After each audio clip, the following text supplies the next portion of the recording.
22편의 MCU 영화 중에 제게 개인적으로 가장 큰 영감을 줬던 건 캡틴 아메리카 윈터 솔저였습니다. Croyais que tu étais plus qu'un bouclier.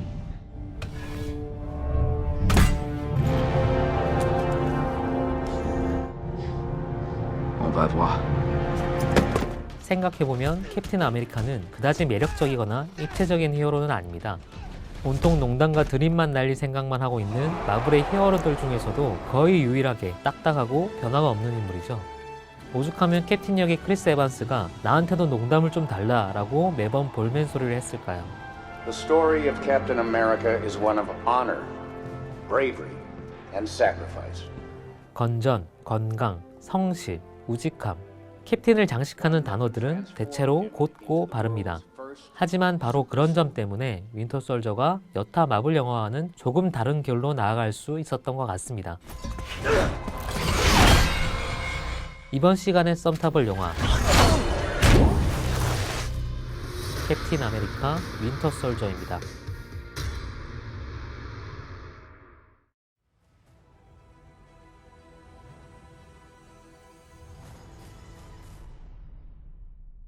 이번 시간에는 윈터 솔저의 내용이나 장면 설명, 구체적인 텍스트 내부의 이야기보다는 조금 큰 관점에서 이 영화가 가지고 있는 방향 설정에 대한 이야기를 꺼내볼까 합니다.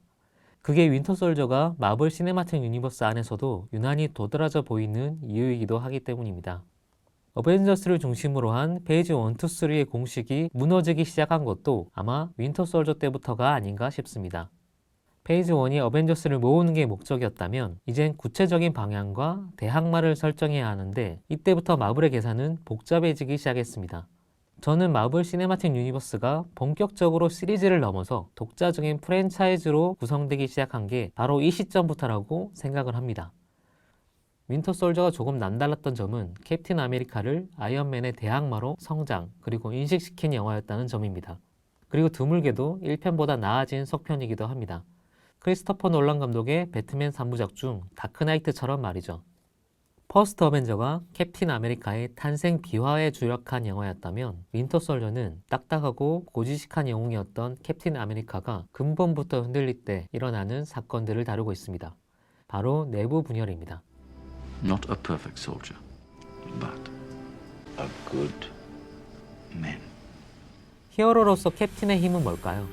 약물로 거듭난 슈퍼파워가 있다고 하지만 일반 병사보다 조금 더 강할 뿐 초인적인 힘이라고 보긴 어렵습니다. 말 그대로 뛰어난 병사 정도죠. 캡틴 아메리카가 어떤 영웅인지는 1편의 스티브 로저스가 불량배에게 두드려 맞는 장면에서 잘 나타나 있습니다. You just don't know when to give up, do you? I can do this all day. 아무리 쓰러져도 다시 일어나서 하루 종일 할 수도 있어 라고 말하는 사람. 그게 캡틴 아메리카입니다. 캡틴의 자격은 의지라고 할 수 있습니다. 자신이 믿는 바를 끝내 해내는 불굴의 정신력. 그게 캡틴을 캡틴으로 만드는 슈퍼파워입니다. 물론 어벤져스를 보면 팀 단위의 군인으로서의 통솔력도 한몫하지만 말이죠. 어쨌든 굳건한 의지라는 점에서 스티브 로저스는 토니 스타크의 반대에 서 있는 인물입니다. 기본적으로 토니는 회의론자, 비관론자에 가깝습니다. 문제가 생기면 자신을 먼저 의심하고 주변을 돌아보고 민감하게 반응하죠. He decided to spend his summer building sustainable housing for the poor, guess where? Sokovia. He wanted to make a difference, I suppose. I mean, we won't know because we dropped a building on him while we were kicking ass. If we can't accept limitations, we're boundaryless, we're no better than the bad guys. 토니 스타크는 대의라는 명목 아래 작은 희생을 방치하지 못합니다. 그러기에 스타크는 개인의 행복과 자유, 한 사람의 무게를 너무 잘 이해하고 공감하고 있습니다. 반면에 스티브 로저스는 자신이 믿는 가치를 위해서 기꺼이 희생을 할 각오를 하고 있는 사람입니다. You're not the guy to make the sacrifice play, to lay down on a wire and let the other guy crawl over you. I think I would just cut the wire. 굳건한 의지가 이른바 바른 길을 향할 땐 멋져 보이지만 문제가 하나 있습니다. 내가 믿는 바른 길이 모두에게 그러란 법은 없기 때문입니다. 가령 캡틴 아메리카가 그토록 바라는 군인의 길은 미국이 세계 평화를 소화한다는 전제 아래 성립합니다. 하지만 우리는 현실에서 그럴 수 없다는 걸 알고 있죠. 슈퍼히어로 영화가 이걸 성립시키는 방법은 누가 봐도 선명한 악당을 통해서입니다. 저는 슈퍼히어로라는 재미난 상상력이 깊이를 발휘할 수 있는 지점이 바로 여기에 있다고 생각합니다. 아마 모든 인문학적인 텍스트가 마찬가지일 거라고 생각하는데 결국 질문은 하나로 모아집니다. 삶은 무엇인가? 그리고 어떻게 살 것인가? 히어로 영화는 그에 대한 질문과 나름의 의의를 제시합니다. 하나의 히어로를 대표하는 하나의 정체성이 주어지는 것도 바로 이 때문입니다. 예를 들어 힘에 도취되기 쉬운 10대 슈퍼히어로 스파이더맨에게는 큰 힘에는 큰 책임이 따른다는 방향이 주어지고 우리들의 이웃 스파이더맨이라는 정체성에 도달하게 되는 겁니다. 한편 히어로는 모순적인 존재입니다. 비공인된 폭력, 치유의 법권의 힘, 사실 존재해서는 안 되는 힘이기도 합니다. 때문에 슈퍼히어로는 빌런을 필요로 합니다. 빌런이 있기에 히어로가 필요하다는 변명을 할 수 있기 때문입니다. 바꿔 말해 히어로는 주어진 상황과 목적의 정당성 또는 관객의 위치에 따라 얼마든지 악역이 될 수 있는 위험을 내포하고 있습니다. 캡틴의 강철 같은 의지는 어쩌면 맹목이라는 꼬리표를 달 수도 있는 겁니다. 제가 윈터 솔저를 좋아하게 된 이유가 바로 여기서부터 출발합니다. 안소니 루소 감독은 윈터 솔저가 그 어떤 마블 영화보다 어둡고 불쾌할 정도로 현실적이라고 말했는데 제 생각엔 이제야 겨우 현실에 살짝 발을 걸터놓은 정도인 것 같습니다.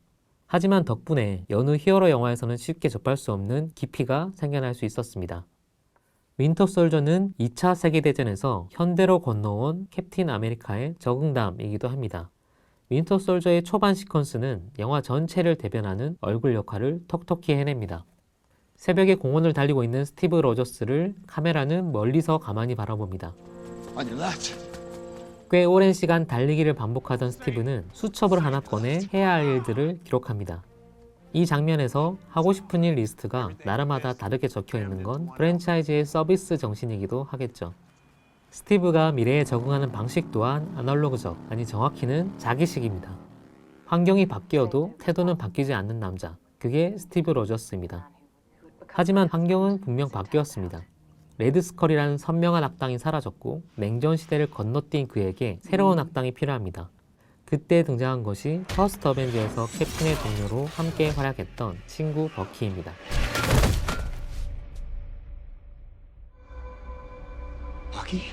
캡틴은 어느 날 갑자기 적이 되어 나타난 옛 동료의 모습을 보고 그가 왜 변해버렸는지를 알기 위해서 음모 속으로 뛰어듭니다. 시간을 거슬러 온 캡틴 아메리카와 윈터 솔저라는 두 군인의 존재는 영화를 냉전 해체 시기를 배경으로 한 정치 스릴러에 가까운 분위기로 몰아가는 결정적인 고리가 됩니다. 이 시기 정치 스릴러의 특징 중에 하나는 내부의 적이란 존재입니다. 거대한 악이 사라지고 내부의 모순과 적의 눈에 돌리기 시작하는 거죠. 그건 파시즘에 대한 경계와도 맞닿아 있습니다. 생각해보면 슈퍼히어로만큼 파시즘과 결부된 서사도 별로 없습니다. 영웅의 존재는 근본적으로 파시즘이 무엇인지에 대해 질문하도록 만듭니다. 사람들을 보호하는 그들의 초인적인 힘이 개인이 아니라 체제나 집단을 향할 때 문제는 불거집니다. 앞서 말한 바와 같이 모두를 위한 절대선이란 모호한 개념이기 때문입니다. 슈퍼히어로라는 존재의 모순은 이를 부각시킬 비현실적인 장치라고 해도 좋습니다. SF 영화가 배경, 상황, 시공간을 통해 현실을 풍자한다면 슈퍼히어로 영화는 히어로라는 존재를 통해 각자의 정의가 무엇인지에 대해 질문한다고 할 수 있습니다. 이런 질문들을 깊이 있게 파내려간 영화가 다름 아닌 왓치맨이나 다크나이트 같은 영화들입니다. 배트맨이 스스로 불법적인 폭력을 행사하는 다크나이트가 될 수 있었던 한도는 개별 범죄에 대한 응징을 가할 때까지입니다. 범죄를 직접 단죄하고 폭력으로 스스로를 지킨다는 자경단의 행동 원리가 사회 전반으로 확장되고 마치 정의인 양 포장될 때 불쾌감과 의심이 싹트기 시작합니다. 다크나이트 라이즈가 바로 그런 경우였습니다. 영화 다크나이트에선 자신의 역할과 한계에 대해서 고민하고 있던 배트맨과 폭력의 또 다른 얼굴이라고 할 수 있는 조커를 대치시켜서 이 질문들을 완성해 나갑니다.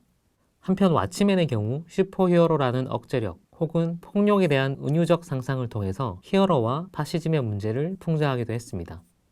자, 그럼 윈터 솔저는 어떨까요?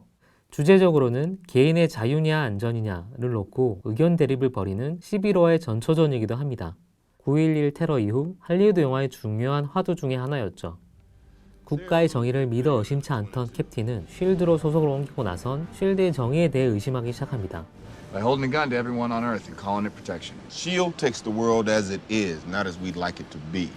It's getting damn near past time for you to get with that program, Cap. This isn't freedom. This is fear. 물론 동기는 매우 사적인, 그러니까 친구 버키의 존재 때문이죠. 한번 소속을 잃어버린 캡틴은 이 작품을 기점으로 특정 집단이 아니라 스스로의 가치와 신념을 믿는 방향으로 변모해 나가기 시작합니다. 다만 캡틴 아메리카라는 캐릭터 자체는 매우 평면적이기 때문에 대신에 그를 둘러싼 상황을 복잡한 음모에 둘러싸인 서사로 만들어서 입체적으로 끌고 나가는 겁니다. And if I'm the only one, then so be it. But I'm willing to bet I'm not. 데이터를 분석하여 평화를 위협할 수 있는 인물을 사전에 차단한다는 쉴드의 계획은 얼핏 범죄를 예언해서 예방하겠다는 마이너리티 리포트를 연상시킵니다. 2천만의 인구를 희생시켜서 70억 인구를 구한다는 주장은 얼핏 들으면 합리적으로 보이지만 문제는 그걸 선택하는 힘을 누가 가지느냐에 달렸습니다. 이건 규모의 차이일 뿐 홀로코스트를 자행했던 나치의 논리와도 별반 다를 바 없기 때문입니다. 윈터 솔저에서는 쉴드의 상층부가 실은 하이드라였다는 걸로 상황을 무마합니다. 이 음모를 막는 인물이 2차 대전에서 나치를 막은 스티브라는 점도 의미심장합니다.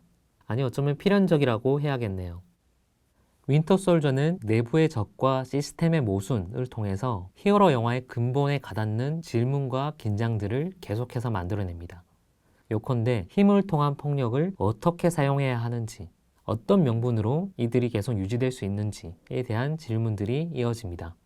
어떤 히어로는 서부의 영웅처럼 퇴장을 선택하고 어떤 히어로는 기꺼이 자기 희생을 택합니다. 어떤 히어로는 결론 짓지 않고 끊임없이 고뇌하며 스스로를 갱신하고 어떤 히어로는 자기에게 주어진 책임의 범위를 한정짓습니다. 캡틴 아메리카는 특이합니다. 적어도 마블의 세계에서 캡틴은 틀려서는 안 되는 방향타의 역할을 하고 있는 것 같습니다.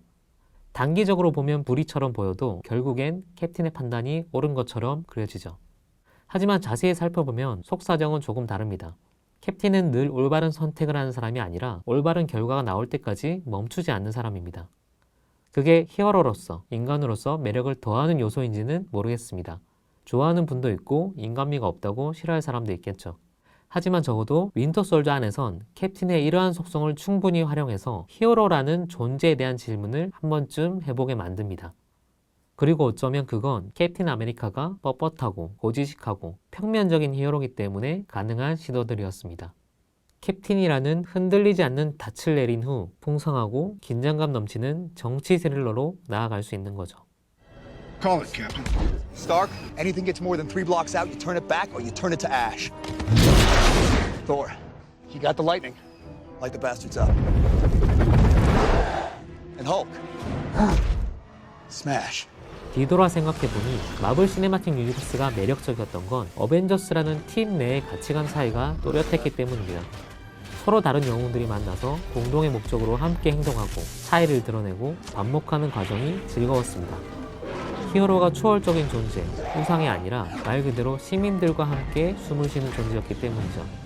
개인적으로는 우주의 적이 나오면서 그렇게 땅에 발을 붙이고 공감할 수 있었던 현실적인 부분이 다소 사라졌다고 생각합니다. 적어도 타노스와 인피니티 스톤이 중심이 되기 전까진 마블 시네마틱 유니버스의 무게감을 더해주던 존재는 누가 뭐래도 캡틴 아메리카 그리고 영화 윈터 솔저였습니다. 지금 와서 새삼스럽게 캡틴 아메리카 윈터 솔저가 다시 생각난 건 그 때문입니다. 들려오는 소식을 보면 마블 시네마틱 유니버스는 점점 우주적인 차원으로 넘어갈 예정인 듯 합니다. 물론 그건 그것대로 매력이 있을 겁니다. 하지만 제가 생각하는 슈퍼히어로 영화의 균형점, 수용 가능한 현실 감각은 윈터 솔저 쪽에 더 가까운 것 같습니다. 이제 와서 새삼 돌이켜보니 참 멀리도 왔습니다. 멀티 유니버스의 개념까지 나오는 마당에 가능성을 전부 닫아둘 필요는 없겠지만 적어도 당분간은 마블 시네마틱 유니버스와 작별을 고할 수 있을 것 같습니다. 오늘 썸 타본 영화 캡틴 아메리카 윈터 솔저였습니다.